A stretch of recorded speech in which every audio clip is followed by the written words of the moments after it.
बिस्मिल्लाहिर्रहमानिर्रहीम। Dear students, अस्सलाम वालेकुम। बेटे, जैसे कि आपको आइडिया है कि हमने अपने वन शॉट लेक्चर की सीरीज को स्टार्ट किया हुआ है और हमने आज जो नेक्स्ट वन शॉट लेक्चर पढ़ना है that is related to alcohols and phenols. बेटे, उसी तरीके से जैसे आपको आइडिया है कि मैं अपना पूरा जब ये वन शॉट कंप्लीट करता हूं तो एंड पे आपको एक बेहतरीन किस्म की समरी दिखाता हूं जिसमें हमने पूरे चैप्टर को वन पेज के अंदर समराइज किया होता है और वो आपको पता है कि पूरे चैप्टर की जान होती है। पहले हम चीजों को थोड़ा थोड़ा डिटेल से देखेंगे, एंड पे हम उसको समराइज करते हैं। अल्कोहल एंड फिनॉल्स का बेटे पास्ट पेपर एनालिसिस अगर आप देख लें तो आपको ये जो पास्ट पेपर एनालिसिस है उसमें इसके अंदर 74 क्वेश्चन अब तक जो है इससे पूछे जा चुके हैं। ठीक है जी। अच्छा बेटे, सबसे पहले क्लासिफिकेशन ऑफ अल्कोहल्स की बात करते हैं। तो बेटे, अल्कोहल्स की क्लासिफिकेशन में सबसे पहले मैं अल्कोहल और फिनॉल का इंट्रोडक्शन करवाने लगा हूं। ये ऐसे कंपाउंड्स होते हैं जो स्ट्रक्चरली कंसीडर किए जाते हैं अल्काइल और अराइल डेरिवेटिव ऑफ वाटर। यानी अल्काइल और अराइल डेरिवेटिव ऑफ वाटर का मतलब ये है कि आपको पता है कि वाटर का स्ट्रक्चर ये वाला स्ट्रक्चर होता है वाटर का। यहां पे वाटर के पास दो लॉन पेयर होते हैं, यहां बॉन्ड एंगल 104.5 डिग्री होता है। अब बेटे, हमने H को हटाना, अल्काइल ग्रुप लगाओगे, अगर आप H को हटा के अल्काइल ग्रुप लगा लो, this is called as alcohol. और बेटे, यहां पे स्लाइटली एंगल क्या कर देगा, वो इंक्रीज कर देगा। इसका मतलब है ग्रेटर देन 104.5 डिग्री हो जाएगा, क्योंकि R ग्रुप के आने से ये बल्कि ग्रुप आने की वजह से थोड़ा सा बॉन्ड एंगल क्या हो जाएगा, वो ज्यादा हो जाएगा, क्योंकि इस बल्कि ग्रुप ने स्पेस ऑक्युपाई करने, तो स्पेस की वजह से ये एंगल थोड़ा सा इंक्रीज कर जाएगा। सिमिलरली अगर आपने अराइल लगाना है तो बेटे आपको पता है ये वाटर का स्ट्रक्चर, और यहां आप बेंजीन रिंग लगा दो, यहां बॉन्ड एंगल अल्कोहल से भी क्या करेगा, ज्यादा इंक्रीज कर देगा। लेट्स से अगर यहां पे 108 डिग्री का एंगल हो गया तो वहां पे 109 डिग्री का एंगल हो जाएगा, greater than that of alcohol as well. अच्छा बेटे, ये लिखा हुआ है कि alcohols alkyl derivative of water के, हमारे phenols phenyl derivative of water के, और बेटे ईथर्स हमारे सिलेबस का पार्ट नहीं, लेकिन फिर भी डायल का ये डायराइल डेरिवेटिव्स ऑफ वाटर, ये किस लिहाज से on the basis of structure, लेकिन बेटे फंक्शन के लिहाज से हम इनको कहते हैं ये हाइड्रोक्सी डेरिवेटिव ऑफ एल्केन या एरीन्स के। आपको पता है कि बेटे एल्केन में जैसे CH4 है, हमने इसके H को हटा के वहां पे क्या लगा दिया, OH ग्रुप लगा दिया, तो बेटे this is called as the हमारा अल्कोहल हो जाएगा। और अगर हमने क्या करना है बेटे, हमने यहाँ पे जो है ना वो बेंजीन रिंग लगाना है, H को हटा के हमने यहाँ पे बेंजीन रिंग लगाना है। अगर हम एरीन सॉरी बेंजीन रिंग कह रहा हूं कि हम एल्केन को हटा के हमने क्या ले लिया, बेंजीन रिंग ले लिया, और बेटे बेंजीन रिंग के ऊपर अगर आपने डायरेक्टली OH लगा दिया, this is called as the हमारे फिनॉल हो जाएंगे। तो हाइड्रोक्सी डेरिवेशन ऑफ एल्केन्स है और ये डेरिवेटिव ऑफ एरीन्स है, जिसका मतलब बेंजीन है। और बेटे ईथर एल्कोक्सी या फिनॉक्सी डेरिवेटिव ऑफ एल्केन्स और एरीन्स होते हैं, यानी ये इसको हमें डिस्कस करने की जरूरत नहीं है। तो बेटे ये इसका इंट्रोडक्शन। बेटे क्लासिफिकेशन में अगर आप देखें तो मैंने बेहतरीन अंदाज में आपके सामने क्लासिफिकेशन की है, और इस क्लासिफिकेशन के अंदर सबसे पहले मैंने अल्कोहल को एक मोनोहाइड्रिक अल्कोहल और एक मैंने पॉलीहाइड्रिक अल्कोहल्स के अंदर जो है ना कैटेगराइज किया। बेटे हमारे जो मोनोहाइड्रिक अल्कोहल्स होंगे, आप ये देखिए इनके अंदर क्या होगा, 1OH ग्रुप होगा। जैसे एग्जांपल मैंने एथेनॉल ले लिया, ठीक है, एथेनॉल, मेथनॉल, ब्यूटानॉल, प्रोपानॉल आ जाएगा आपके पास। बेटे monohydric alcohol are also further categorised into two types, इसको फर्दर दो टाइप्स में कैटेगराइज किया गया। एक के OH अटैच होगा sp3 हाइब्रिडाइज्ड कार्बन। जिन बच्चों ने मेरा अल्काइल हाइड्रोजन वाला लेक्चर लिया होगा, वहां पे मैंने नेचर के लिहाज से मोनो हेलो एल्केन को तीन में कैटेगराइज किया था। एक मैंने देखा था sp3 हाइब्रिडाइज्ड कार्बन, एक sp2 और एक sp हाइब्रिडाइज्ड कार्बन। यहां पर बेटे आपको कुछ ऐसे ही देखने को मिलेगा कि एक हमारे पास sp3 हाइब्रिडाइज्ड कार्बन होगा और एक मेरे पास क्या होगा, sp2 हाइब्रिडाइज्ड कार्बन होगा।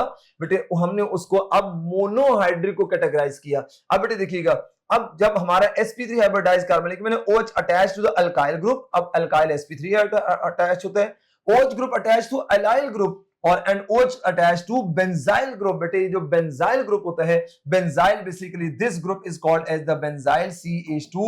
और बेटे ये जो कार्बन है that is also sp3 hybridised. तो बेटे ये बात याद रखनी है कि हमारा sp3 हाइब्रिडाइज्ड जो कार्बन है वो अल्काइल, एलाइल और बेंजाइल की फॉर्म में हो सकता है। बेटे एलाइल आप लोग जानते हैं, मैंने स्ट्रक्चर सारे ड्रॉ किए हुए हैं, आपको कोई भी प्रॉब्लम नहीं होना चाहिए। ये देख सकते हैं बेटे, जिस कार्बन के साथ OH अटैच है this is the sp3 hybridised carbon, जिस कार्बन के साथ OH अटैच है this is also sp3 hybridised carbon, this is sp3 hybridised carbon.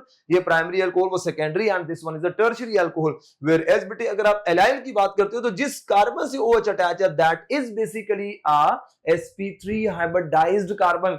हम लोगों ने अल्काइल हाइड्रोजन वाले चैप्टर के अंदर भी एलाइल ग्रुप पढ़ा था कि जब आप प्रोटीन से जब बेटे आप प्रोपीन से क्या करते हो, एक एच रिमूव करते हो, ये प्रोपीन है, सॉरी ये एलाइल हो जाएगा, यानी पहले प्रोपीन था CH3 था, मैंने उससे एक एच निकाल दिया, और बेटे यही हमारा sp3 हाइब्रिडाइज्ड कार्बन बेंजाइल, बेटे this is called as the benzyl, यानी ये मैं बाहर एच लगा दूं तो मैंने इसका एक आईयूपीएक नेम भी लिखा हुआ है, मैंने क्या लिखा हुआ है, मैंने लिखा हुआ है फिनाइल मेथनॉल, ये देख लो फिनाइल मेथनॉल लिखा हुआ है, ठीक है बेटे। इसी तरीके से हमारा ये एलाइल आ गया बेटे, ये देखो मैंने फिर क्या किया, sp3 हाइब्रिडाइज्ड कार्बन, ये sp3 हाइब्रिडाइज्ड कार्बन है, मेरे एलाइल वाला कार्बन है, मैंने उसके साथ क्या लगाया, OH लगाया हुआ है और इसका नेम लिखा हुआ है आगे बेटे। फिर वही कि मैंने sp3 हाइब्रिडाइज्ड कार्बन के साथ क्या लगाया, OH ग्रुप को अटैच किया हुआ है बेटे। यहां पे क्या है कि आपके पास ये देखो, आपके पास एक फिनाइल ये है और बाहर देखो, बाहर में क्या कर रहा हूं, अब इसके एक H को हटा के यहां पे क्या लगा दिया मैंने, एक एच को हटा के यहां मैंने CH3 लगा दिया, राइट। ये बन गया 1 फिनाइल एथेनॉल, क्योंकि बाहर जो रिंग के बाहर होती है वो लॉन्ग चेन लेनी होती है हम लोगों ने। और फिर बेटे मैंने क्या किया, इसके एक और एच को हटा के यहां पे मैंने क्या लगा दिया, CH3 और CH3, और ये OH लगा दिया और यहां C6 और H5 लगा लिया बेटे। This is the longest chain. ये जो रिंग के बाहर आप लेते हो ना, बेंजीन के बाहर आप जो चेन होती है ना, बेंजीन के बाहर जो कार्बन लगे होते हैं, अगर वो 2 या 3 4 लगे हैं तो 2 3 से आप लोगों ने 2 से स्टार्ट कर देना है, बाहर लॉन्ग चेन सेलेक्ट कर लेनी है आप लोगों ने, ठीक है। तो ये होगा 2 फिनाइल प्रोपेनॉल, सेकंड पोजीशन पे 2 लगा हुआ है फिनाइल और 2 ही OH लगा हुआ है। सो बेटे आपको ये भी आइडिया है कि यहां पर बेटे this is the carbon that is called as the tertiary carbon. भाई why it is tertiary carbon, because it is bonded with the 3 carbon. So बेटे हमारा 2 phenyl propanol is also an example of tertiary alcohol. बेटे हम लोगों ने ये जो हमने एलाइल लिया बेटे, दिस इज द कार्बन जिससे OH अटैच है, this is also tertiary alcohol. बेटे ये देखो, जिस कार्बन से OH अटैच है, it is further attach with the 2 carbon, this is called as the secondary alcohol. तो बेटे ये हमारा सेकेंडरी अल्कोहल हो जाएगा। एंड ये जो कार्बन है, it is further bonded with the 2 carbon, this is also called as the tertiary alcohol. तो हमें यहां पर एक और चीज सीखने को मिली बेटे, बेंजाइल अल्कोहल जिस कार्बन से OH अटैच है, it is further attach with only with the 1 carbon अगर होगा, so this is called as the primary alcohol. तो मैं उम्मीद करता हूं कि बेटे आपको याद हो गया होगा। और ये जो मैंने एलाइल लिया हुआ है जिस कार्बन से OH अटैच है, this is also primary alcohol. I hope सो अगर एग्जामिनर आपको स्ट्रक्चर दे दे, भाई जल्दी से जज करें ये प्राइमरी अल्कोहल है या नहीं है, सेकेंडरी अल्कोहल है, टर्शियरी, तो आई होप सो कि आप इसको करके जज करके बता सकते हो, राइट। आई होप सो कि आप लोगों को पॉइंट क्लियर हो गया होगा। बेटे sp2 हाइब्रिडाइज्ड कार्बन सिर्फ हमारे पास कौन सा होता है, विनाइल अल्कोहल होता है, राइट। अच्छा बेटे मुझे जल्दी से आंसर करो, जल्दी मुझे बताओ, मैंने आपके सामने ये लिया है और ये CH3 है और इसके साथ OH अटैच है, जल्दी बताओ ये कौन सा अल्कोहल होगा। आप सारे सोच में नहीं पड़ोगे, आप कहोगे सर जिस कार्बन से OH अटैच है ये फर्दर 1 2 और 3 कार्बन से अटैच है। Now this is the carbon that is sp3 hybridised carbon and it is a tertiary alcohol, ये एक टर्शियरी अल्कोहल है। आई होप सो की बात याद रहेगी। बट इसी तरीके से विनाइल अल्कोहल हमारा OH ग्रुप अटैच है sp2 हाइब्रिडाइज्ड कार्बन के साथ, this is called as the vinyl alcohol. अच्छा बेटे मैंने पॉलीहाइड्रिक को फर्दर कैटेगराइज किया, एक डाइहाइड्रिक अल्कोहल होते हैं जिसे हम लोग इथाइलिन ग्लाइकोल कहते हैं। बेटे मैंने आपको ग्लाइकोल का कॉन्सेप्ट दिया था, एक होते हैं 1,2 ग्लाइकोल। बेटे 1,2 ग्लाइकोल कौन से होते हैं कि 2 एडजेसेंट पोजीशन के ऊपर अगर अटैच हो तो हम इसको कहते हैं ग्लाइकोल, 1,2 ग्लाइकोल। और बेटे एक कौन से होते हैं, एक हमारे 1,3 ग्लाइकोल होते हैं, ऐसे 1,3 ग्लाइकोल भी होते हैं, तो ये भी हमारा डाइहाइड्रिक अल्कोहल होगा। ट्राइहाइड्रिक अल्कोहल के अंदर बेटे ग्लिसरॉल, आप अपनी बायोलॉजी के अंदर भी एग्जांपल पढ़ते हो। बेटे हमारा हेक्साहाइड्रिक अल्कोहल, बेटे वेरी इंपॉर्टेंट फॉर एमसीक्यू, याद रखना है। Sorbitol, it is an example of sorbitol. बेटे सॉर्बिटॉल का स्ट्रक्चर देख सकते हैं, अगर मैं आपके सामने स्ट्रक्चर ड्रॉ करूं, ये CH2 और ये OH आ जाएगा, और बेटे यहाँ पे CH और ये CH और ये CH आपके पास आ जाएगा, और ये CH आ जाएगा। बेटे इन सब के साथ आप लोग क्या लगा दो, OH ग्रुप लगा दो। आप लोगों ने OH ग्रुप लगा दिया और ये CH2 और OH लगा दिया, तो बेटे this is called as the hexane 1 2 3 4 5 6 hexol. I hope so आप मिस्टेक नहीं करोगे, जल्दी से बताते हो कि भाई कौन सा हमारा अल्कोहल कौन सा है, वो क्या है, वो आप बता सकते हो। आइए बेटे नेक्स्ट चलते हैं, that is related to benzyl alcohol is a dash. बेटे वो क्या है, आप पढ़ के आ चुके हैं। Benzyl alcohol is called as the aromatic alcohol, वो फिनॉल नहीं है बेटे। फिनॉल और अल्कोहल में सिर्फ एक ही डिफरेंस है, अगर हमारा OH group directly benzene ring से अटैच होगा तो बच्चों याद रखिएगा सिर्फ और सिर्फ this is called as the phenol, इसके अलावा कोई फिनॉल नहीं हो सकता। अच्छा बेटे, isobutyl alcohol has the following carbon attached to hydroxyl group. बेटे हमारा आइसोब्यूटाइल कार्बन, मैंने आप लोगों को एक कॉन्सेप्ट दिया था अल्काइल हाइड वाले चैप्टर के अंदर, all neo all iso alkyl halide, या आप लोग अल्कोहल्स कह रहे हो, आर प्राइमरी अल्काइल हैलाइड या प्राइमरी अल्कोहल एक्सेप्ट हम लोगों ने पढ़ा था आइसोप्रोपाइल अल्कोहल या isopropyl alkyl halide is an example of secondary alcohol या secondary alkyl halide। so बेटे आइसोब्यूटाइल की बात की जा रही है तो ये किससे अटैच होगा, प्राइमरी कार्बन से अटैच होगा।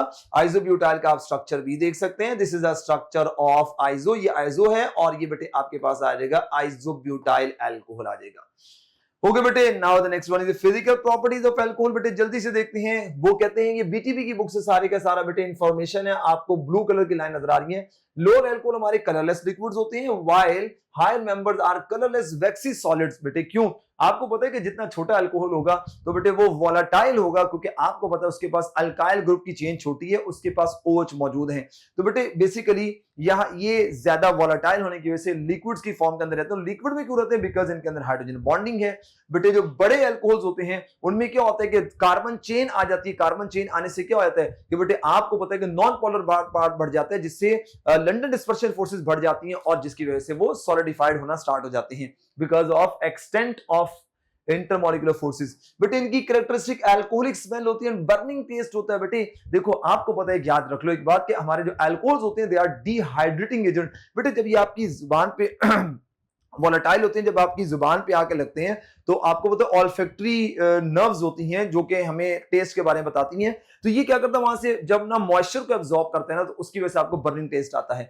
बेटे ये वोलेटाइल एंड इनफ्लेमेबल होते हैं, एग्जैक्टली इनफ्लेमेबल होते हैं, जल्दी से आग को क्या कर सकते हैं, कैच कर सकते हैं, फायर को कैच कर सकते हैं। ये हायर बॉइलिंग पॉइंट होता है then corresponding alkane ethers and haloalkanes. बेटे इनका बॉइलिंग पॉइंट ज्यादा होता है because of the hydrogen bonding. बेटे बॉइलिंग पॉइंट के लिहाज से मैं आपसे छोटी सी बात डिस्कस करता हूं, पूरी ऑर्गेनिक केमिस्ट्री में सबसे ज्यादा बॉइलिंग पॉइंट किसका होता है। बेटे याद रखिएगा एसिड अमाइड जो होते हैं इनका बॉइलिंग पॉइंट सबसे ज्यादा होते हैं, क्योंकि आप जानते हैं कि एसिड अमाइड में NH2 और C जो कार्बोनाइल के ऊपर ऑक्सीजन लगा होता है वो दो बॉन्डिंग कर रहे होते हैं, वो बॉन्डिंग बड़ी एक्सटेंसिव होती है, polymeric network of hydrogen bonding हो जाता है।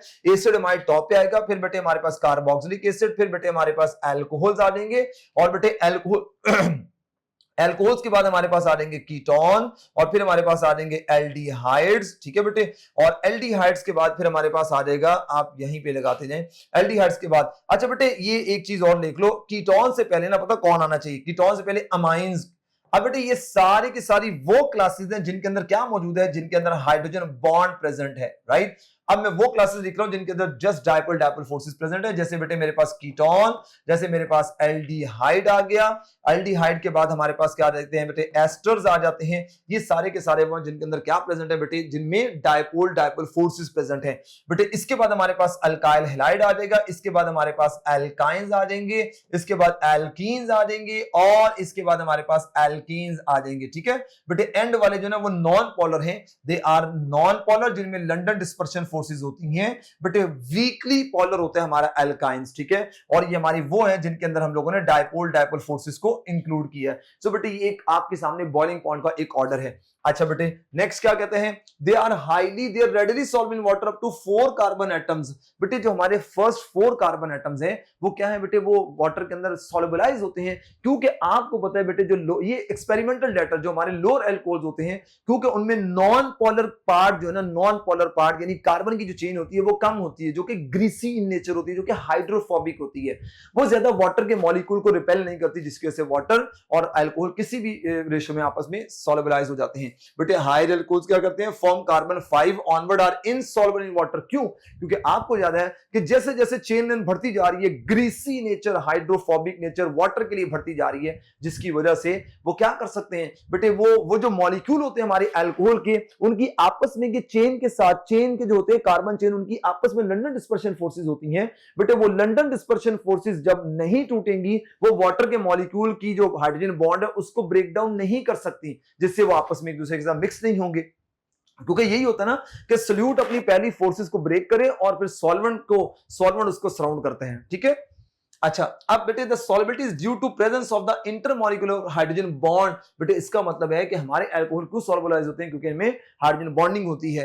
अच्छा, इसके बाद बेटे solubility of alcohol in water decreases with the increase in the size of alkyl group. ये तो हम लोग पढ़ चुके हैं, लेकिन बेटे यहां एक इंपॉर्टेंट पॉइंट और भी है। वो इंपॉर्टेंट पॉइंट क्या है कि कहता है इंक्रीज कर दिया with the increase in the branching of alkyl group. बेटे आप जानते हैं कि जैसे जैसे बेटे याद रखिएगा, जैसे जैसे ब्रांचिंग बढ़ती जाती है, जैसे ब्रांचिंग बढ़ती जाएंगी, मॉलिक्यूल क्या होता जाएगा, मॉलिक्यूल कॉम्पैक्ट होता जाता है।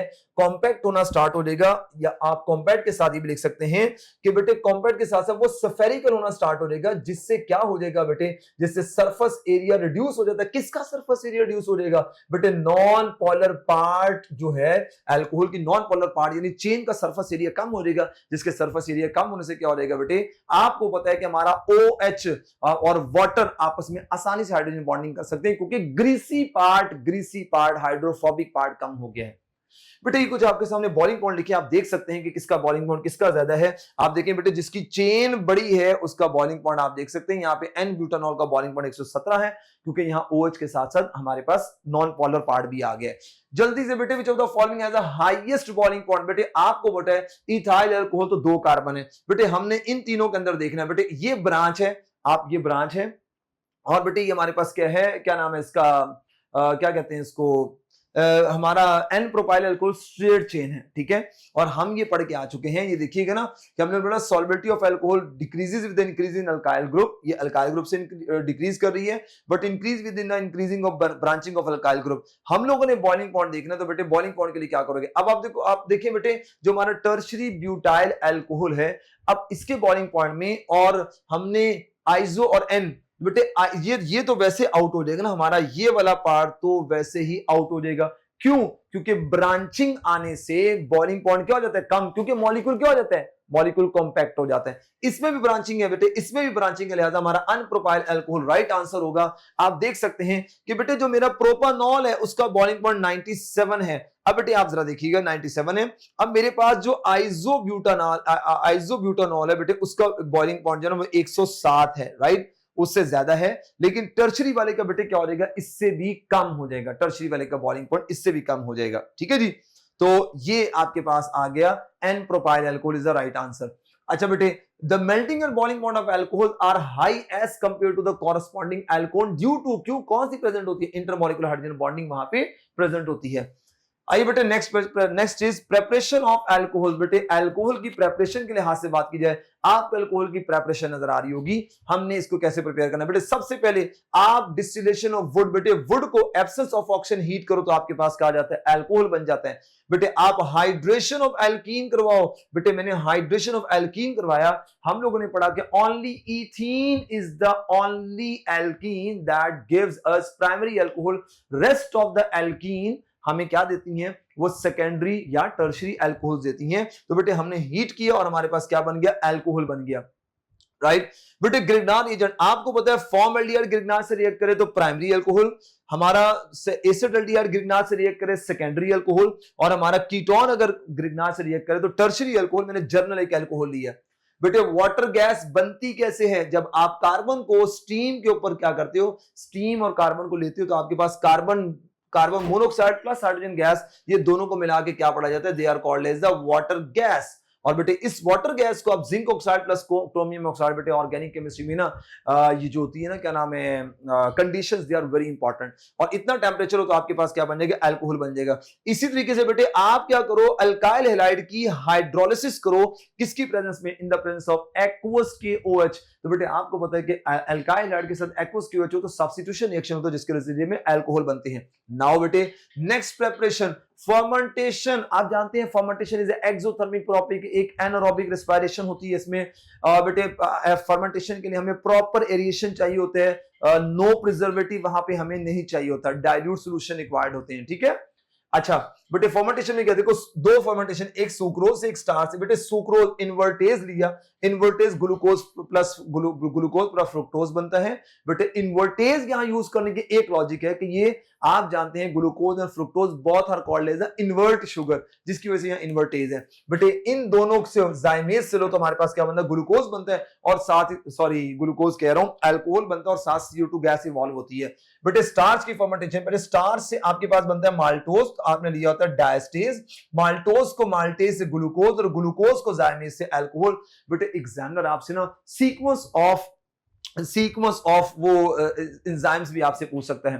बेटे यहां पे अगली प्रिपरेशन है कि reduction of aldehyde and ketone. बेटे एल्डिहाइड की रिडक्शन करो तब भी और कीटोन की रिडक्शन करो बेटे तब भी आपके पास क्या बनते हैं, तब भी आपके पास अल्कोहल्स ही बनते हैं। और यहां पर एक और पॉइंट लिखा हुआ है, चाहे कार्बोक्सिलिक एसिड हो चाहे एस्टर्स हो, उनकी भी रिडक्शन कर दीजिए, you will get an alcohols. ठीक है, सो this is all about the preparation. देखिए मैंने कितने इजीएस्ट वे के अंदर आपके सामने स्केच लगा के आपको बता दिया आपको, ताकि इधर उधर से ढूंढनी ना पड़े कि कौन सी कहां से और कैसे है।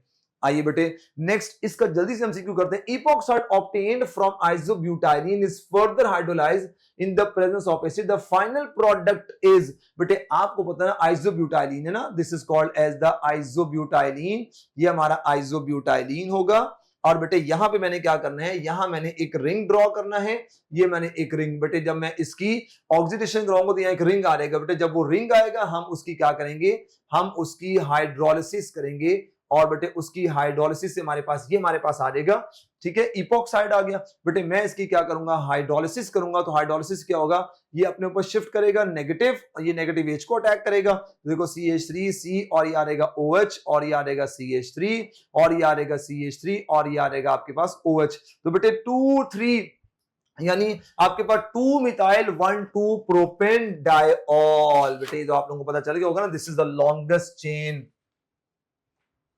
आइए बच्चों जल्दी से रिएक्टिविटी ऑफ अल्कोहल। बेटे कौन कौन से रिएक्शन है, दो रिएक्शंस होंगी, एक C और एक OH की वजह से। आइए देखो मैंने रीजन भी लिखी होंगी, बातें सारी कंप्लीट है इसमें कि रिएक्शन ऑफ अल्कोहल। बेटे अल्कोहल रिएक्टिव होते हैं किस वजह से, क्योंकि उनके अंदर हाइड्रोक्सिल फंक्शनल ग्रुप प्रेजेंट होता है।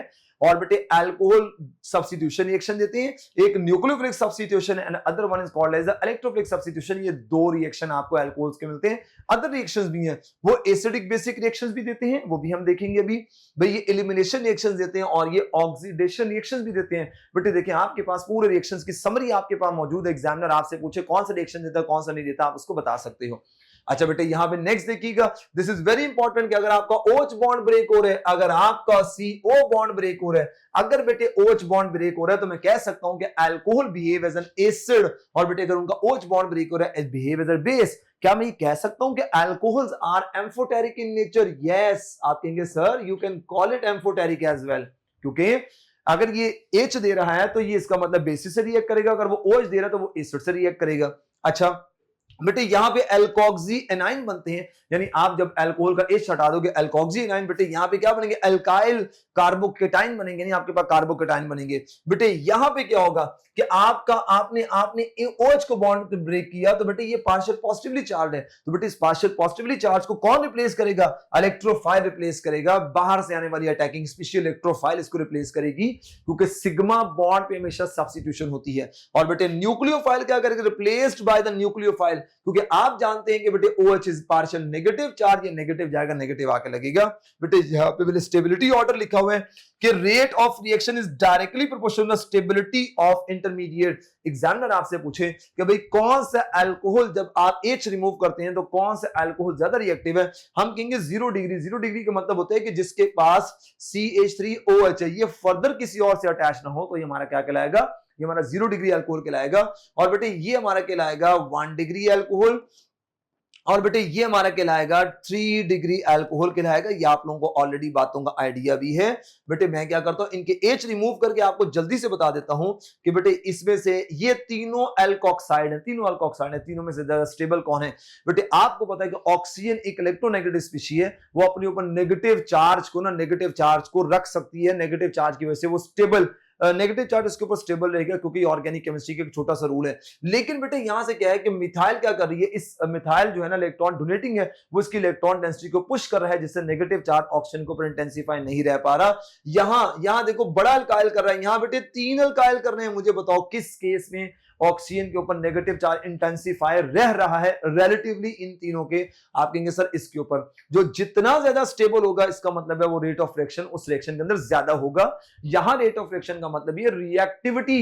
एग्जामिनर पूछे कौन सा अल्कोहल ज्यादा रिएक्टिव है OH बॉन्ड की ब्रेक करने की वजह से, तो फौरन याद आ जाए ये रिएक्टिविटी की बात कर रहा है, रेट ऑफ रिएक्शन।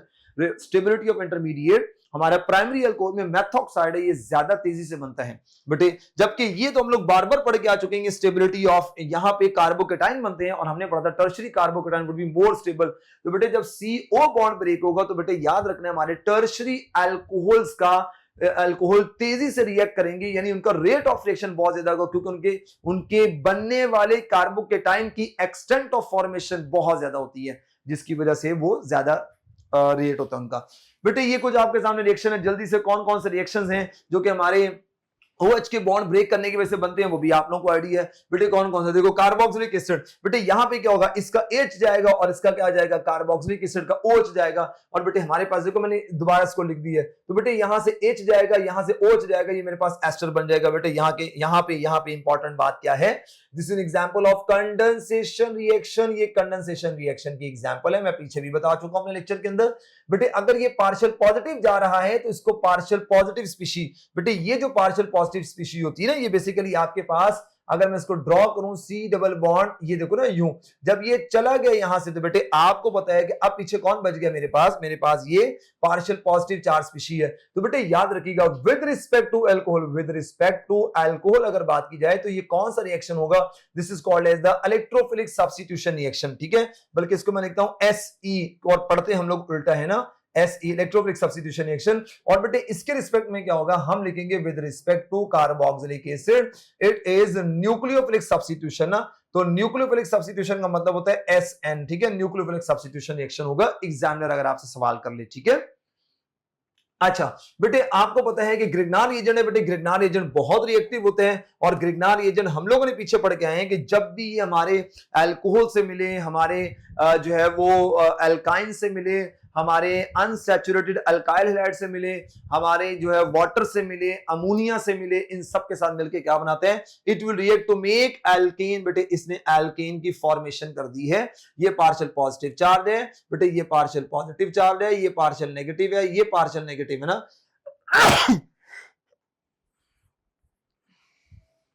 अच्छा अब बेटे होगा क्या, आपको पता है इसका ये जो नेगेटिव है ना इस पॉजिटिव को अट्रैक्ट कर लेगा। जब इस नेगेटिव इस पॉजिटिव को अट्रैक्ट करेगा, देखो आपके पास एल्केन बन गया और ये साइड पे हो गया। बेटे सोडियम मेटल, ये बेटे आपके पास this is called acid base reaction. ये एसिड बेस रिएक्शन है। इन सब के अंदर ना हमारा अल्कोहल एक्ट कर रहा है एज एन एसिड, जो कि क्या दे रहा है, H आयन आपको दे रहा है, H दे रहा है। अच्छा बेटे ये जो सोडियम मेटल का टेस्ट होता है, this test is also used to distinguish between ethers and alcohols. Alcohol अगर आपको 2 टेस्ट ट्यूब दे दी जाए और आपको रिएक्शन करवाना, आपको चेक करना किसमें अल्कोहल है किसमें ईथर है, तो हम लोग उनको किससे डिस्टिंग्विश करेंगे, by using sodium metal test. यहां पे कौन सी गैस इवॉल्व होगी, हाइड्रोजन गैस।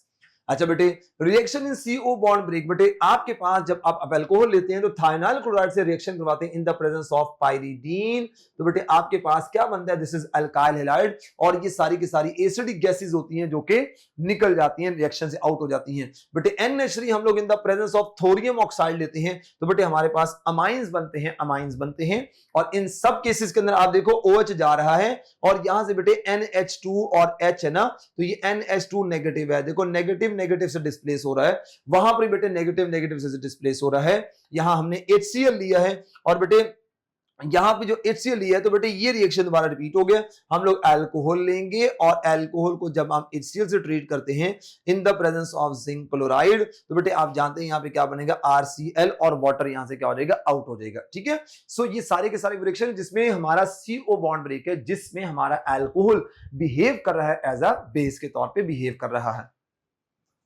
नाउ बेटे other reactions, these are very important. Other reactions में आप देख लेंगे डिहाइड्रेशन ऑफ अल्कोहल्स में, बेटे मैंने 2 तरह की डिहाइड्रेशन लिखी है, एक लिखी है इंटरमॉलिक्यूलर डिहाइड्रेशन, एक लिखी है इंट्रामॉलिक्यूलर डिहाइड्रेशन। बेटे हमारी इंटर का मतलब होता है मॉलिक्यूल्स के दरमियान, और बेटे इंट्रा इंट्रा का मतलब विद इन द मॉलिक्यूल, बेटे मॉलिक्यूल्स के दरमियान। This is a nucleophilic substitution reaction of alcohol. बेटे मैं जल्दी से ना इसका रिएक्शन आपको लिख देता हूं ताकि आपको आइडिया हो जाए। बेटे जैसे मेरे पास C2H5OH है और C2H5 और ये O और ये H है। बेटे यहां पे क्या होगा आपके पास ना, देखो मैंने क्या कहा, ये बाई मॉलिक्यूलर डिहाइड्रेशन है, दो मॉलिक्यूल है यहाँ पे, ये SN रिएक्शन है, ठीक है, SN रिएक्शन है। अब अभी SN कैसे भी वो देख लेते हैं। अकर एट लो टेम्परेचर, बेटे इसके लिए हमें 140 डिग्री टेम्परेचर रिक्वायर्ड होते हैं, क्योंकि हमने यहाँ पे पर मॉलिक्यूल एक बॉन्ड ब्रेक करना है, इसका ये और इसका ये ब्रेक करना है, ठीक है। और ये हायर कंसंट्रेशन बाइमोलर कहने की वजह कि ये हायर कंसंट्रेशन ऑफ अल्कोहल की होती है। देखो इसका OH इसका H निकाल दो, वाटर आउट हो गया।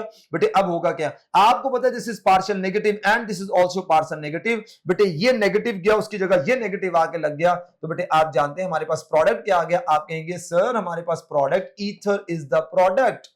अच्छा, अब बेटे इंट्रामोलिकुलर कौन सी है, ये कहलाती है हमारी एलिमिनेशन रिएक्शन। कि इसमें बेटे हम लोग क्या करते हैं कि हमें यहाँ पे कौन रिक्वायर्ड होता है एलिमिनेशन के लिए, there must be a presence of beta hydrogen. बेटे बीटा हाइड्रोजन का प्रेजेंस होना जरूरी होता है। ये हाई टेम्परेचर भी होता है क्योंकि हमें पर मॉलिक्यूल दो हाइड्रोजन बॉन्ड ब्रेक करने होते हैं। देखो this is called as alpha carbon, this is called as a beta carbon. इसका H और इसका OH रिमूव कर लो, बेटे आपके पास क्या आ जाएगा, this is ethene is the product. और ये हमेशा लोअर कंसंट्रेशन भी होगा क्योंकि हमारे पास अल्कोहल कम है, and this is very important. और ये high temperature almost 180 degree Celsius पे होता है। नाउ बेटे ऑक्सीडेशन ऑफ अल्कोहल, बेटे याद रखिएगा अल्कोहल की ऑक्सीडेशन में there must be a presence of alpha hydrogen, जो कि हमारा क्या कराएगा, और ऑक्सीडाइज बाय एसिडिक डाइक्रोमेट्स हमने लिए होते हैं। और इस टेस्ट की खासियत क्या है कि टर्शरी को डिस्टिंग्विश करेगा प्राइमरी और सेकेंडरी से। इस टेस्ट में एक और इंपॉर्टेंट चीज क्या है कि क्रोमियम +6 ऑक्सीडेशन स्टेट से रिड्यूस होता है, क्रोमियम +3 के अंदर रिड्यूस होता है, यानी Cr2O7, ये 2 माइनस है, यहां पे ये +3 है और ये Cr+3 सॉरी यहां +6 है, और यहां पे बेटे क्या होती है +3 होती है, ये +6 से +3 के अंदर आ रहा है। आप देख सकते हैं बेटे ये वो कार्बन जो डायरेक्टली OH से अटैच होते हैं, बेटे this is called alpha carbon. इसके पास 2 अल्फा हाइड्रोजन है, इट हैज 2 अल्फा हाइड्रोजन। ये अल्फा कार्बन, इसके पास कितने अल्फा हाइड्रोजन है, 1 अल्फा हाइड्रोजन है ना, अल्फा हाइड्रोजन 1 है। And this is the carbon जो कि alpha carbon, there is no alpha hydrogen. So बेटे इसका मतलब ये है कि हमारा जिसके पास अल्फा हाइड्रोजन नहीं होगा, आप देख सकते हैं बेटे आपके पास, ये आपको नजर आ रहा होगा बेटे, यहां पे प्रोडक्ट क्या है, हमें एल्कीन प्रोडक्ट मिला है। इसका मतलब है यहां पे हमारी डिहाइड्रेशन हुई है इन the presence of concentrated sulphuric acid. और इन दोनों ने क्या किया बेटे, एक ने एल्डिहाइड बना लिया और एक ने बेटे क्या बना लिया, कीटोन बना लिया। अब बेटे ख्याल रखिएगा ये जो हमारे क्रोमेट्स होते हैं ये हमारे स्ट्रॉन्ग ऑक्सीडाइजिंग एजेंट्स होते हैं। हमें एल्डिहाइड को साथ साथ डिस्टिलेशन के प्रोसेस के थ्रू साथ साथ निकालते रहना है। अगर हमने निकाला नहीं तो आप जानते हैं बेटे अल्कोहल्स की कंप्लीट ऑक्सीडेशन का प्रोडक्ट वो हमारे कार्बोक्सिलिक एसिड, अगर कार्बोक्सिलिक एसिड के साथ कार्बोक्सिलिक एसिड बनते हैं। लेकिन अगर आप लोगों ने सबसे छोटा अल्कोहल मेथनॉल लिया तो मेथनॉल का प्रोडक्ट CO2 और वाटर प्रोडक्ट होता है। ये बात याद रखनी है, सारे अल्कोहल्स का प्रोडक्ट एंड प्रोडक्ट अगर आप ये नहीं निकालोगे, स्ट्रॉन्ग ऑक्सीडाइजिंग एजेंट लोगे तो कार्बोक्सिलिक एसिड होगा। लेकिन इन वन केस अगर मेथनॉल है तो बेटे मेथनॉल के केस के अंदर आपके पास फॉर्मिक एसिड बनते हैं। And as you already people know about के मैंने फॉर्मिक एसिड के बारे में बताया था, हाईली अनस्टेबल एसिड, वो फर्दर कन्वर्ट हो जाएगा किसके अंदर, CO2 और वाटर के अंदर।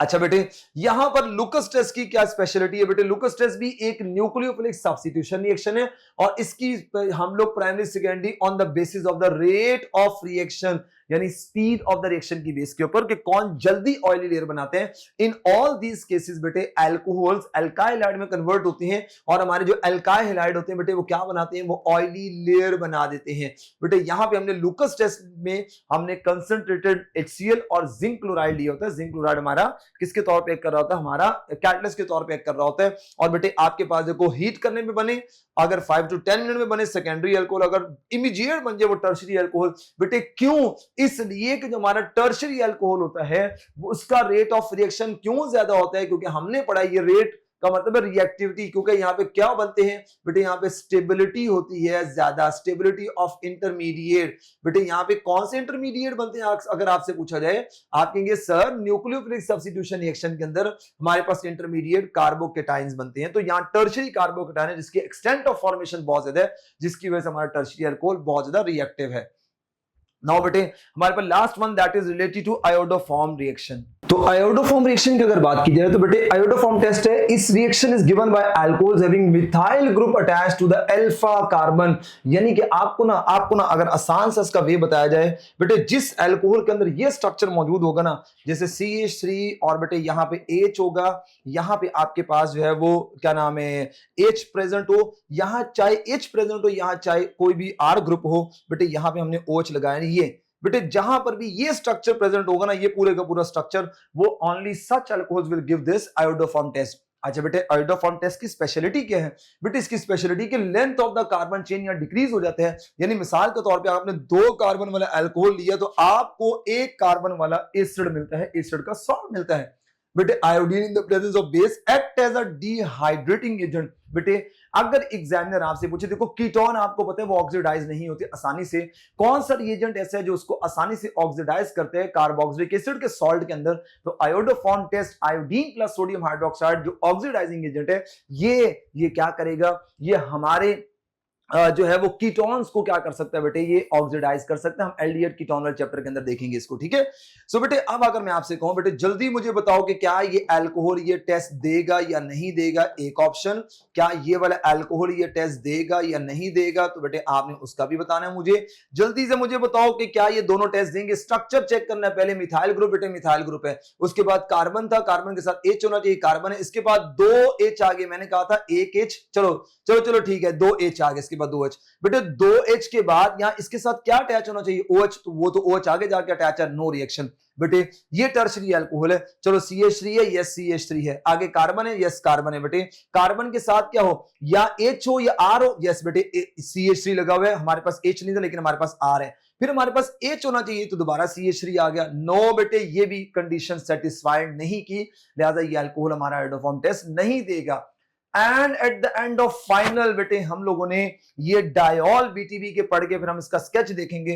बेटे क्लीवेज ऑफ 1,2 डायोल, मैंने बताया था कि ग्लाइकोल आपके पास 1,2 भी होते हैं और 1,3 भी होते हैं। बेटे इनकी स्पेशलिटी क्या है कि जहां आप ना पर आयोडिक एसिड या लेड एसीटेट पर आयोडिक एसिड, बेटे जहां पे आपका OH लगा होता है आप उसको स्प्लिट कर दो और उसके क्या बना दो बेटे, आप लोग उसके कार्बोनाइल कंपाउंड बना लो, तो बेटे इनकी वजह से क्या बनते हैं बेटे, कार्बोनाइल कंपाउंड बनते हैं। आप जानते हैं कार्बोनाइल कंपाउंड कौन से होते हैं, यस यू पीपल नो कि aldehyde and ketones are called as the carbonyl compounds. Okay बेटे अब जैसे यहां पे आपका OH लगा, इसको आप कहेंगे सर यहां से तोड़ दें, इसका बन जाएगा फॉर्मल्डिहाइड, और बेटे 2 कार्बन है, बेटे 2 कार्बन का क्या बन जाएगा, एसिटाल्डिहाइड बन जाएगा, ठीक है। और बेटे यहाँ पे फंक्शनल ग्रुप टेस्ट है, ये बेटे फंक्शनल ग्रुप टेस्ट होता है 1,2 डायोल का, यानी अगर आपने 1,3 डायोल से इनको सेपरेट करना है तो बेटे 1,3 डायोल से आपको सेपरेट करने के लिए हमें पर आयोडिक एसिड या लेड एसीटेट लेना पड़ेगा। If ethylene glycol is treated with the acidified KMnO4 और K2Cr2O7 देन बेटे आपको पता है they are stronger oxidizing agent, ये हमारे इथाइलिन ग्लाइकोल को कन्वर्ट कर देंगे किसके अंदर बेटे, कार्बोक्सिलिक एसिड के अंदर कन्वर्ट कर देंगे। देखो दोनों तरफ 1 कार्बन था, 1 कार्बन वाला एसिड आ गया, इसका एक आ जाएगा फॉर्मिक एसिड और साथ 2 कार्बन वाला एसिडिक एसिड आ जाएगा। लो बेटे आपके सामने पूरे अल्कोहल्स की समरी आप देख सकते हैं। बेटे समरी में मैंने यहां देखिए मैंने प्रेपरेशन भी लगा दी है, ये प्रेपरेशन है जो कि आप पीछे देख के आ चुके हैं। बेटे ऐसे कंपाउंड स्ट्रक्चरल डेरिवेटिव होते हैं, वाटर के हाइड्रोक्सी डेरिवेटिव एल्केन एल्कीन, और बेटे ये हमारे यहाँ पे अल्कोहल्स के अंदर CO बॉन्ड होते हैं जिसमें sp3 और sp3 हाइब्रिड ऑर्बिटल्स होते हैं, यानी C और O, क्योंकि हमारे अल्कोहल में जो हाइब्रिडाइजेशन है वो sp3 होती है ना। बेटे लोअर अल्कोहल के बारे में मैंने बता दिया आपको, बर्निंग टेस्ट होती है, स्वीट स्मेल, और ये बेटे ये सारी प्रेपरेशन आप पीछे देख के आ चुके हो। ये देखे मैंने सारे रिएक्शन लगा दिए, ड्यू टू OH लगा दिए। बेटे ये सारे के सारे वो रिएक्शन है जिसमें ये H ब्रेक हो रहा है, और बेटे ये देखो ये एसिड बेस रिएक्शन है, ये हमारे एसिडिक रिएक्शन है, ठीक है, एसिडिक रिएक्शन हो जाएगा।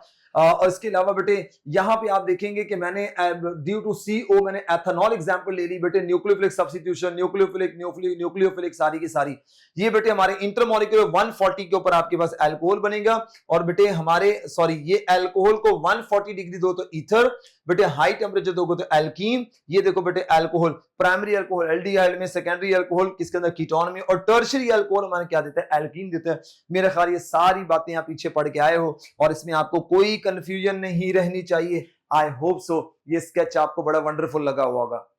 आइए बेटे, now the physical properties of phenol, मतलब we are going to start the phenol. बेटे फिनॉल क्या होगा, फिनॉल के बारे में भी जरा कुछ चीजें देख लें।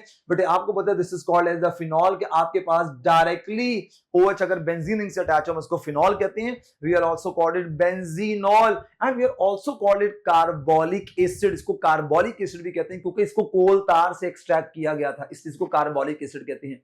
हम इसको हाइड्रोक्सी बेंजीन भी कहते हैं। अब बेटे अगर इसके डेरिवेटिव ड्रॉ किए जाए तो बेटे आप जानते हैं these are the derivatives of benzene, कि आप लोगों ने सॉरी फिनॉल, आपने OH लिया, दिस इज CH3, इसको कहते हैं ऑर्थोक्रिसॉल।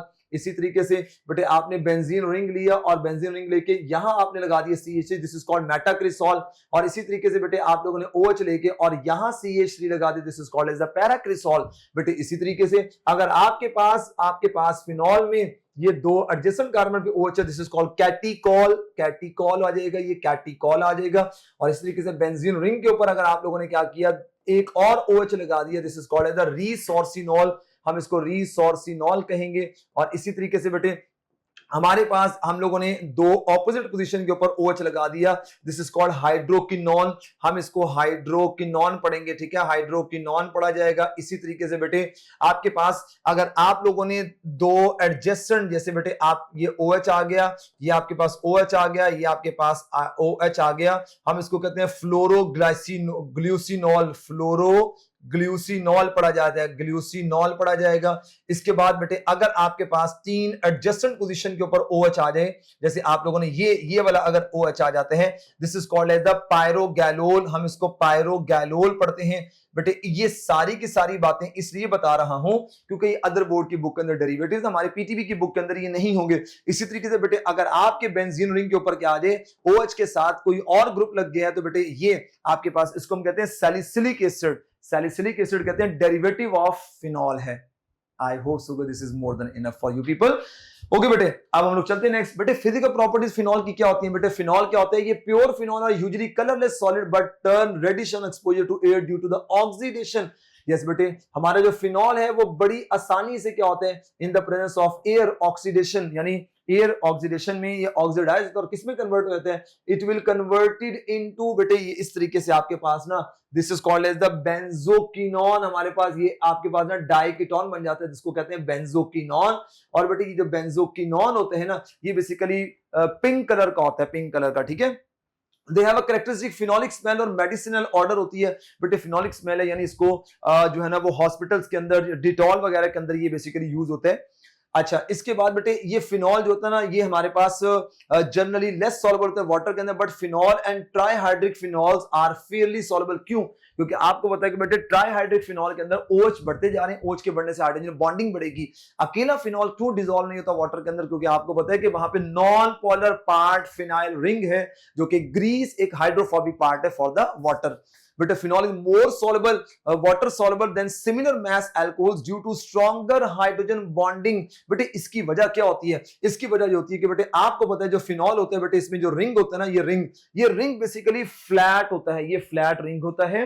और आपको पता है कि बेटे ये जो रिंग फ्लैट होने के साथ साथ ये रिंग में बड़े साइज की वजह से लंडन डिस्पर्शन फोर्सेस ज्यादा होती हैं, जिसकी वजह से हमारा फिनॉल वाटर के अंदर वो सोलबलाइज होता है। लेकिन हमारे बड़े अल्कोहल्स सिमिलर मास के अल्कोहल वाटर के अंदर सॉल्युबल नहीं होंगे, क्योंकि उनमें जो चेन होती है वो फ्लैट नहीं होती, वो बेटे ज्यादा ग्रीसी होती है, और ज्यादा ग्रीसी होने की वजह से वो वाटर के लिए ज्यादा रिपल्शन क्या करती है, क्रिएट करती है। ये रिंग है वो स्ट्रेट चेन होती है, लंबी चेन्स होती हैं, वो वाटर को ज्यादा रिपल्शन क्रिएट करती हैं। और यहां पे जो हमारा क्या नाम है OH होता है, फिनॉल वाला OH होता है, ये ज्यादा पोलर होता है, ये ज्यादा वाटर के साथ तेजी से क्या कर सकता है, हाइड्रोजन बॉन्डिंग डेवलप कर सकता है। लेकिन हमारे अल्कोहल जल्दी से हाइड्रोजन बॉन्डिंग डेवलप नहीं करते। बट एग्जामिनर अगर आपसे क्वेश्चन करे कि मुझे ये बताएं कि आपके पास फिनॉल है और बेटे आपके पास अल्कोहल है और बेटे आपके पास वाटर है H2O और आपके पास ना अल्कोहल है C2H5, अगर एग्जामिनर पूछे किसमें स्ट्रॉन्गर हाइड्रोजन बॉन्ड होगा, तो बेटे स्ट्रॉन्गर हाइड्रोजन बॉन्ड किसके अंदर होगा,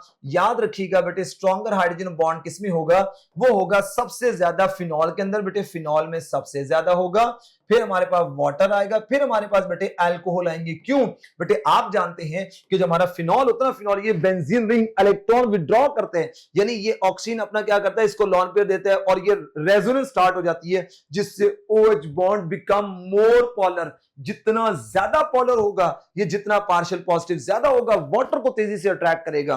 बेटे वाटर में कोई इलेक्ट्रॉन डोनेटिंग, कोई इलेक्ट्रॉन विड्रॉइंग ग्रुप नहीं है, लिहाजा वाटर इससे कम। फिनॉल का इसीलिए बॉइलिंग पॉइंट भी वाटर से ज्यादा होता है। फिनॉल का बॉइलिंग पॉइंट 181 डिग्री सेल्सियस के करीब होता है। बेटे अल्कोहल के केस के अंदर क्या होता है, क्या आपको पता है जो C2H5 है और बेटे ये OH है, ये इलेक्ट्रॉन डोनेटिंग इफेक्ट क्रिएट करता है, जिससे क्या होता है कि इलेक्ट्रॉन डेंसिटी ऑक्सीजन की तरफ शिफ्ट होती है और OH का बॉन्ड जो है ना वो ज्यादा पोलर नहीं होता। बेटे ज्यादा पोलर तब होगा जब ऑक्सीजन इलेक्ट्रॉन डेंसिटी अपनी तरफ खींचे, वो अपनी तरफ खींचता, फिनॉल उसको उस तरफ, फिनॉल कह रहा हूं सॉरी, इथाइल पार्ट उसको उस तरफ धकेल देते हैं, जिससे क्या हो जाता है बेटे फिनॉल की अल्कोहल के हाइड्रोजन बॉन्ड की strength as compare to water weak होती है। अच्छा बेटे phenol higher boiling point than aliphatic alcohol because of the strong intermolecular hydrogen bonding and higher molecular mass। Yes बेटे हायर मॉलिक्यूलर मास का क्या फायदा होगा, लंडन डिस्पर्शन फोर्सेस और हाइड्रोजन बॉन्डिंग क्यूमुलेटिव मिलकर ज्यादा स्ट्रेंथ बन जाएगी। बेटे फिनॉल कलरलेस होता है, क्रिस्टलाइन डी लिक्विड सॉलिड्स होता है with melting point of 43 degree Celsius. बेटे याद रखिएगा कलरलेस या व्हाइट क्रिस्टलाइन एक ही बात होती है। तो बेटे ये बेसिकली डीलिक्विसेंट सॉलिड ऐसा सॉलिड होता है जो मॉइस्चर को एब्जॉर्ब करता है और मॉइस्चर को एब्जॉर्ब करके अपना फेस चेंज कर जाता है, दिस इज कॉल्ड डीलिक्विसेंट। और हाइग्रोस्कोपिक कौन से होते हैं, जो अपना फेस चेंज नहीं करते, ठीक है।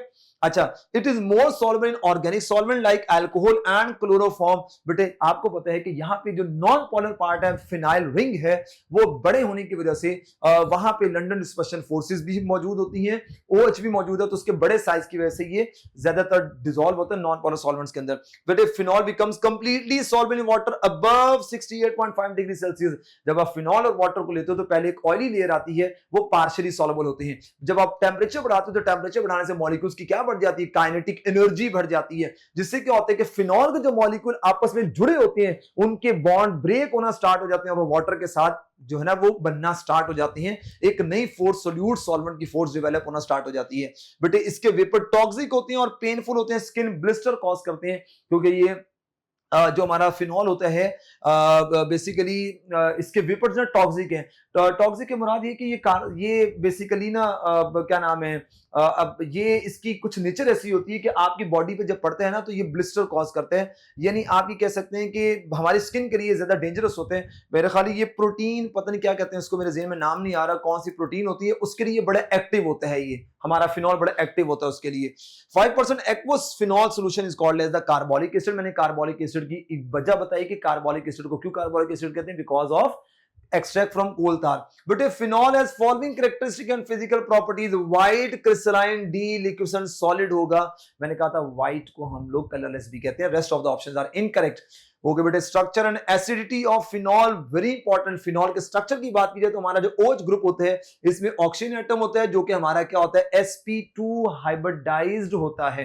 हमारा oxygen oxygen atom bonded to sp2 hybridized aromatic carbon, yes, and hydrogen via sigma bond. बेटे बिल्कुल बात ठीक है। आप जानते हैं कि हमारा ये जो ना ये हमारा फिनॉल है, सॉरी ये हमारा फिनॉल, यहां पे ये बेटे हमारा OH है, ये जो कार्बन है बेटे आपको पता है ये पूरा रिंग जो है ना ये पूरा रिंग sp2 हाइब्रिडाइज्ड होता है, इस बात का आप लोगों को आइडिया है। sp2 और ये हमारा ऑक्सीजन क्या होता है sp3 होता है।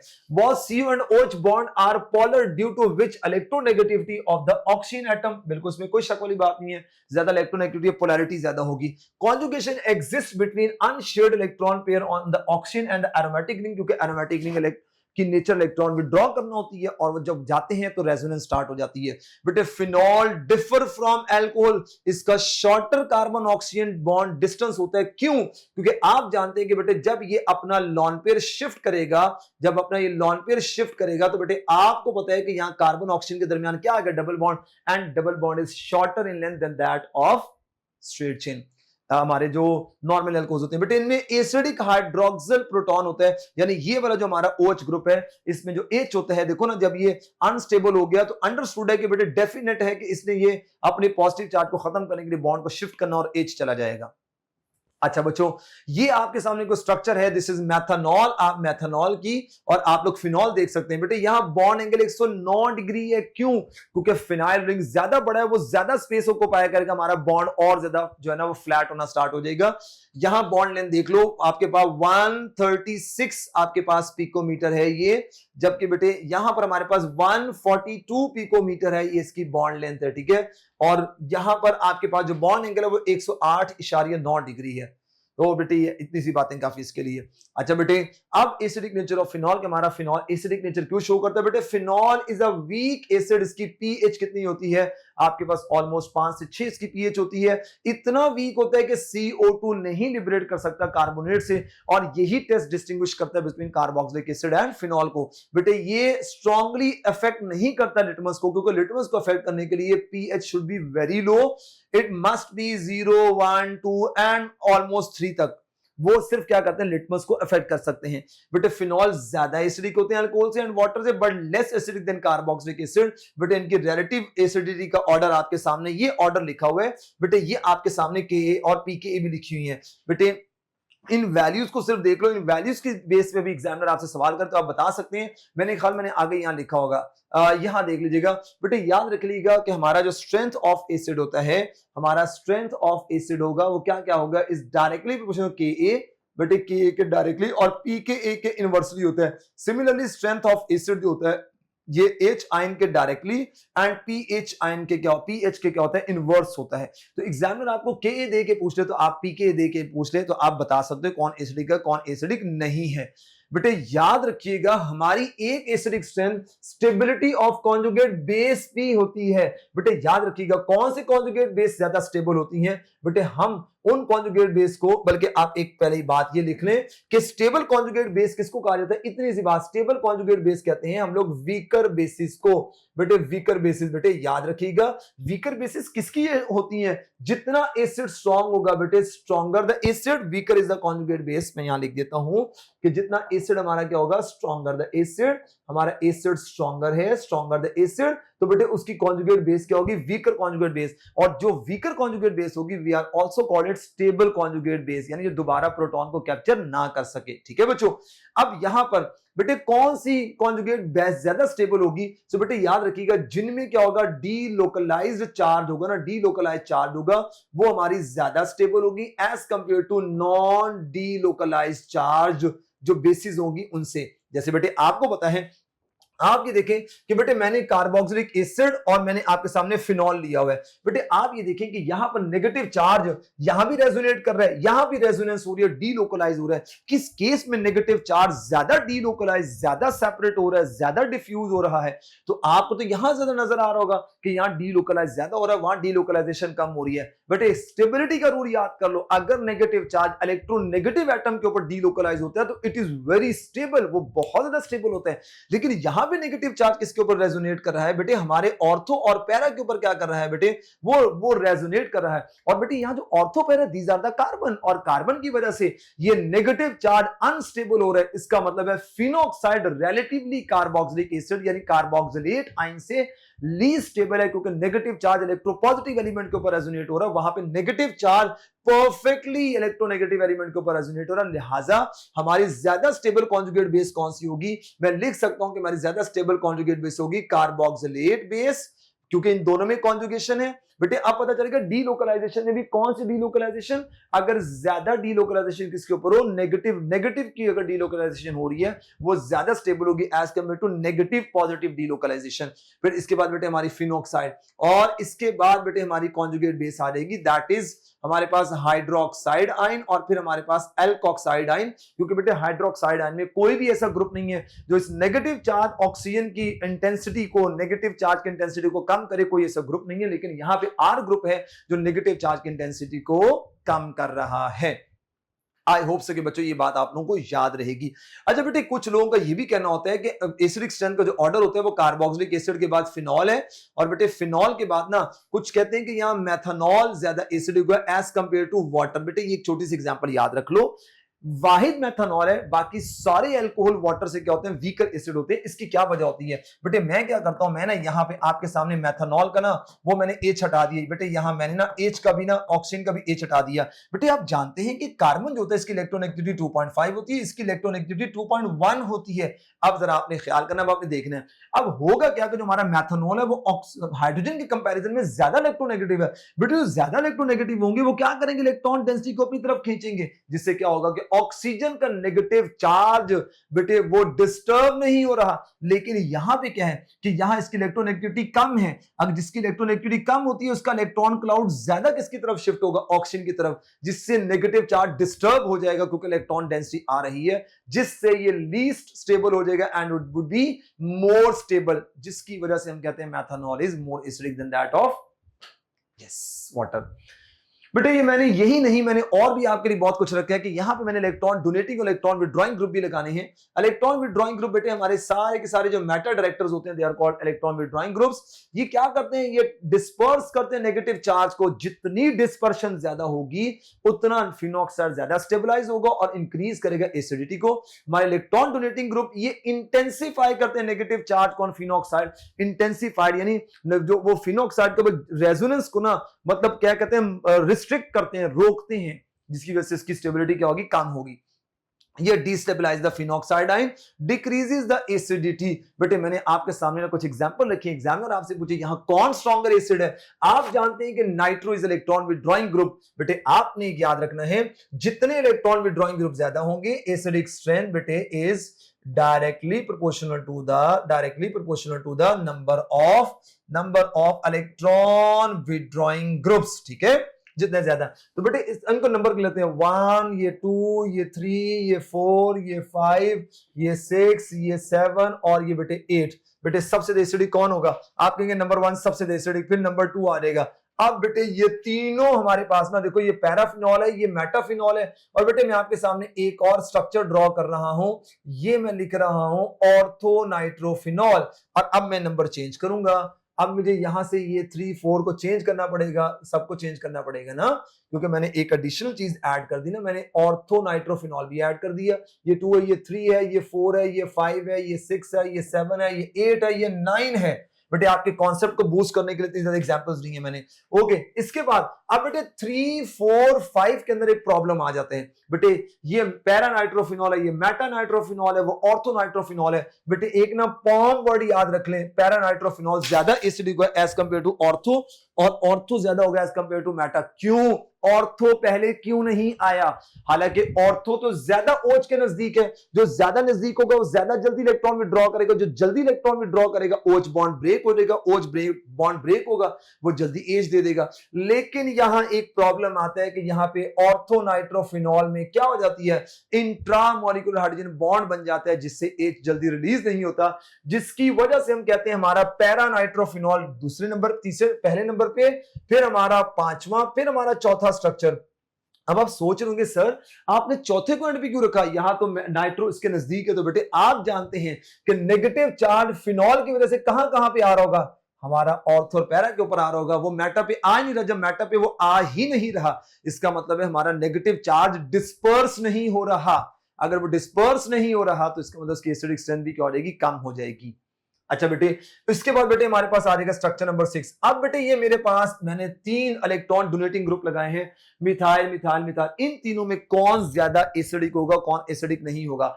आप जानते हैं बेटे कि यहां जो हमारा मेटा नाइट्रोफिनॉल है, मेटा नाइट्रोफिनॉल ना, देखो आपको तो इलेक्ट्रॉन डेंसिटी, इसको देखना आपने इलेक्ट्रॉन डेंसिटी कहां पे आ रही है। ठीक है, इस चीज को आप लोगों ने बस अंडरस्टैंड करना होता है। ये देखिए यहां पे, अब बेटे हमारी इलेक्ट्रॉन डेंसिटी ये देखिए यहां पे आ रही है ना, कहां पे आ रही है बेटे, यहां पे ऑर्थो पैरा, देखो ऑर्थो पैरा मैंने ड्रॉ कर दिया। बेटे आप ये देखें, क्या मिथाइल ग्रुप इस इलेक्ट्रॉन डेंसिटी को डिस्टर्ब कर रहा है? नहीं डिस्टर्ब कर रहा, क्योंकि नेगेटिव चार्ज मेटल के ऊपर नहीं आ रहा। अगर मेटल के ऊपर नहीं आ रहा तो ये अपनी इलेक्ट्रॉन डेंसिटी देके उसके नेगेटिव चार्ज को जो है ना वो इंटेंसिफाई नहीं कर रहा, लिहाजा हमारा नेक्स्ट स्ट्रक्चर 7 स्ट्रक्चर आएगा। इसके बाद बेटे पैरा और ऑर्थो में अब आपने ख्याल करना है बेटे, पैरा उस OH से दूर है, ये जब इलेक्ट्रॉन डेंसिटी को पुश करेगा वहां से वो करेगा, किसका इफेक्ट ज्यादा होगा? आप कहेंगे सर ऑर्थो वाले का इफेक्ट ज्यादा होगा, इसका इफेक्ट क्या होगा, कम होगा।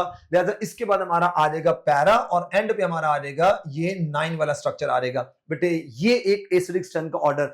बेटे मैं आपको कार्बोक्सारी एसिडिक स्ट्रेंथ का एक ऑर्डर लिखवा देता हूं, याद रखिएगा। पूरी ऑर्गेनिक केमिस्ट्री में सबसे ज्यादा एसिडिक कौन होते हैं? हमारे मिनरल एसिड सबसे ज्यादा एसिड होते हैं। मिनरल एसिड के बाद बेटे आप लोग ना पिक्रिक पिक्रिक लगाए रखते हो, लेकिन इससे ज्यादा एसिडिक बेंजीन सल्फोनिक एसिड होता है। Benzene sulphonic acid is more acidic then that of, फिर बेटे आ जाएगा पिक्रिक एसिड, फिर पिक्रिक के बाद आपके पास आ जाएगा कार्बोक्सिलिक एसिड आ जाएंगे, फिर बेटे हमारे पास फिनॉल, फिर हमारे पास बेटे कौन आ जाएगा मेथनॉल, फिर हमारे पास आ जाएगा वाटर, फिर बेटे हमारे पास कौन आ जाएगा वाटर के बाद हमारे पास आ जाएंगे अल्कोहल, जितने भी अल्कोहल्स हैं, फिर बेटे हमारे पास आ जाएगा एल्काइंस आ जाएंगे। ठीक है बेटे, बेंजीन सल्फोनिक एसिड में आपको पता है ना कि बेंजीन सल्फोनिक एसिड ये होता है ना, और इसके ऊपर बेसिकली क्या होता है बेटे, यहां पर ना SO3H, यहां बेटे 3 ऑक्सीजन है, 3 इलेक्ट्रोनेगेटिव ऑक्सीजन है, यहां बड़ी परफेक्ट किस्म की इन तीनों ऑक्सीजन एटम के ऊपर डीलोकलाइजेशन ऑफ नेगेटिव चार्ज है, ज्यादा नेगेटिव चार्ज डिस्पर्स होगा, जिसकी वजह से क्या होगा कि बेटे ये ज्यादा एसिडिक होगा। हालांकि नाइट्रो में भी ऐसा है, लेकिन बेटे नाइट्रो वो दूर दूर है, लिहाजा ये भी पता चल गया कि हमारा बेंजीन सल्फोनिक एसिड में एक ही जगह ऑक्सीजन है, बड़ी परफेक्ट किस्म की डीलोकलाइजेशन होगी, यहां भी हो रही है, लेकिन उसके मुकाबले में यहां पे क्या है, कम है। ठीक है बेटे, ये बात आप लोगों को याद रखना जरूरी है। ओके नाउ बेटे नेक्स्ट इज जल्दी से एमसीक्यू, फिनॉल क्यों ज्यादा एसिडिक होता है, बिकॉज ऑफ द बेटे delocalization of negative charge on the ring. आओ बेटे रिएक्टिविटी ऑफ फिनॉल, बेटे फिनॉल की रिएक्टिविटी की बात की जाए तो बेटे फिनॉल किस वजह से रिएक्टिव होता है, ड्यू टू, एक तो बेटे OH ग्रुप की वजह से, क्योंकि इसमें OH की वजह से कौन सा रिएक्शन देगा, एसिडिक रिएक्शन देगा, और बेटे बेंजीन रिंग की वजह से कौन सा रिएक्शन देगा, इलेक्ट्रोफिलिक सब्स्टिट्यूशन रिएक्शन। बस आप लोग याद कर लो इसको अच्छे तरीके से ताकि आपसे ये भूले ना। ओके बेटे, ये देखिएगा OH की वजह से, बेटे OH की वजह से कौन सा रिएक्शन देगा, दे आर एसिडिक रिएक्शन, यानी फिनॉल एसिडिक है। बेटे सॉल्ट की फॉर्मेशन हो रही है, सोडियम फिनॉक्साइड, स्टेरिफिकेशन, बेटे यहां पे हम लोगों ने क्या यूज किया हुआ है, हम लोगों ने एसिटाइल क्लोराइड को यूज किया हुआ है। बेटे मेरा सवाल ये है कि आप फिनॉल को OH से आप कार्बोक्सिलिक एसिड से मिलाकर आप लोगों ने क्यों नहीं यहां पे आपने फिनाइल एसीटेट बनाया, तो बेटे याद रखिएगा उसकी वजह यह है कि यहां हम लोगों ने अगर सल्फ्यूरिक एसिड नहीं यूज किया हुआ तो बेटे OH पुअर लिविंग ग्रुप है। अगर ये पुअर लिविंग ग्रुप है तो बेटे इसका मतलब ये जब ये जाएगा ही नहीं तो फिनॉल का फिनॉक्साइड यहां पे आकर नहीं लग सकता। जबकि बेटे हमारा जो क्लोराइड होता है it is a good leaving group, ये बहुत अच्छा लिविंग ग्रुप होता है, इसलिए हम लोग एसिटाइल क्लोराइड को फिनॉल के साथ रिएक्शन करा के ये फिनाइल, बेटे दिस इज कॉल्ड फिनाइल, ये हमारा फिनाइल और ये कहलाता है एसीटेट, फिनाइल एसीटेट। लेकिन बेटे अगर ये स्ट्रक्चर यूं हो, मतलब मैं स्ट्रक्चर को थोड़ा सा चेंज करता हूं, वो कैसे चेंज करता हूं, मैं अगर यूं लिख देता हूं O और ये C डबल बॉन्ड और यहां पे आपके सामने C यानी बेंजीन रिंग लगा देता हूं, मैं आपको सिर्फ समझाने के लिए बात बता रहा हूं, ये आपके पास आ जाएगा। ठीक है, ठीक है जी। अब आप इसको क्या नाम लोगे, तो बेटे अब पहले आपके पास क्या था कि पहले आपके पास था ये फिनाइल ये एसीटेट। अब बेटे आपने क्या करना है, वही तरीका का, देखो इसको फिनाइल और ये आपके पास एसीटेट था ना, अब बेटे आप क्या करोगे, दिस इज ये पूरे का पूरा, ये पूरे का पूरा, देखो ना इसको यूं ही नाम लिया था ना, मैं आपको समझाने के लिए कह रहा हूं, जो O के साथ अटैच है ना उसको अल्काइल वाला नाम, बेटे O के साथ attach, this is called as the methyl, एंड इस पूरे को हम लोग पढ़ते हैं बेंजोएट, मिथाइल बेंजोएट, राइट। अच्छा बेटे जिंक के साथ रिडक्शन करवाई तो बेंजीन बन गया, रिडक्शन का मतलब होता है कि रिमूवल ऑफ ऑक्सीजन। नाउ बेटे अब वो रिएक्शन जिनमें बेंजीन बिहेव करेगा as a electrophilic substitution reaction यहां पे देगा नाइट्रेशन। बेटे अगर आप 25 डिग्री सेल्सियस पे आपके पास ऑर्थोनाइट्रोफिनॉल और पैरानाइट्रोफिनॉल बनते हैं, बेटे याद रखिएगा हमेशा जो हमारा कम टेंपरेचर पे जो प्रोडक्ट होता है that is called as a kinetically stable product. काइनेटिकली स्टेबल प्रोडक्ट का मतलब है जहां पे एक्टिवेशन एनर्जी कम होती है, जल्दी से प्रोडक्ट आके बन जाता है 55%, ये 45%। बेटे अगर आप लोगों ने नाइट्रिक एसिड की कंसंट्रेशन को बढ़ा दिया, कंसंट्रेशन ज्यादा करने से, टेंपरेचर ज्यादा करने से, we will get a picric acid. बेटे सल्फोनेशन, आप सल्फ्यूरिक एसिड लेते हो तो बेटे आपके पास एक आता है ortho hydroxy benzene sulphonic acid, एक आता है para hydroxy benzene sulphonic acid. बेटे ये हमेशा बनता है लो टेंपरेचर पे, याद कर लो जो ऑर्थो प्रोडक्ट होते हैं हमेशा लो टेंपरेचर पे बनते हैं क्योंकि वो काइनेटिकली स्टेबल प्रोडक्ट होते हैं। काइनेटिक का मतलब है कम एक्टिवेशन एनर्जी उनकी होती है। और बेटे जो हमारे पैरा प्रोडक्ट्स होते हैं उनको थर्मोडायनेमिकली स्टेबल प्रोडक्ट कहते हैं, यानी कि हाई टेंपरेचर पे बनने वाला प्रोडक्ट है बिकॉज ऑफ स्टेरिक हिंड्रेंस। यहां पे SO3H नहीं आए क्योंकि स्टेरिक हिंड्रेंस मौजूद होती है। अच्छा, हेलोजिनेशन, ये देखो बेटे ब्रोमीन इसके साथ ये करेगा, ये व्हाइट प्रेसिपिटेट्स दे देगा, और बेटे ये आपके पास एक्वस मीडियम के अंदर है बेटे। In case of aqueous medium हमारे पास क्या होता है, स्ट्रॉन्ग इलेक्ट्रोफाइल जनरेट होता है। नाउ बेटे दिस इज ब्रोमीन, जो कि मैंने किस में लिया, इन द प्रेजेंस ऑफ CCl4 लिया। अगर मैंने मीडियम चेंज किया तो मेरे पास ऑर्थोब्रोमोफिनॉल और पैराब्रोमोफिनॉल आ गया, क्योंकि CCl4 ब्रोमीन में हमारा ब्रोमीन बहुत वीक इलेक्ट्रोफाइल होता है, इसलिए हमारे पास ऑर्थोब्रोमोफिनॉल और पैराब्रोमोफिनॉल आया। बेटे हाइड्रोजनेशन आप लोगों ने निकल की प्रेजेंस में की, तो आपके पास साइक्लोहेक्सानॉल, जो कि हमारा कौन सा अल्कोहल है, सेकेंडरी अल्कोहल है। रिएक्शन विद फॉर्मल्डिहाइड, बेटे आपको पता है कि फॉर्मल्डिहाइड हम हमेशा फिनॉल और फॉर्मल्डिहाइड लेते हैं, तो ऑर्थोहाइड्रोक्सीफिनॉल और पैराहाइड्रोक्सीफिनॉल बनते हैं। टेक्निकली ऑर्थोहाइड्रोक्सीफिनॉल और पैराहाइड्रोक्सीफिनॉल मिले तो ये बेकलाइट बनता है, लेकिन हमारी पीटीपी की बुक ने उससे बनाया हुआ है। लेकिन बेटे कॉन्सेप्ट एक्चुअल क्या है कि इन दोनों को मिलाओ तो हमारे पास बेकलाइट बनता है।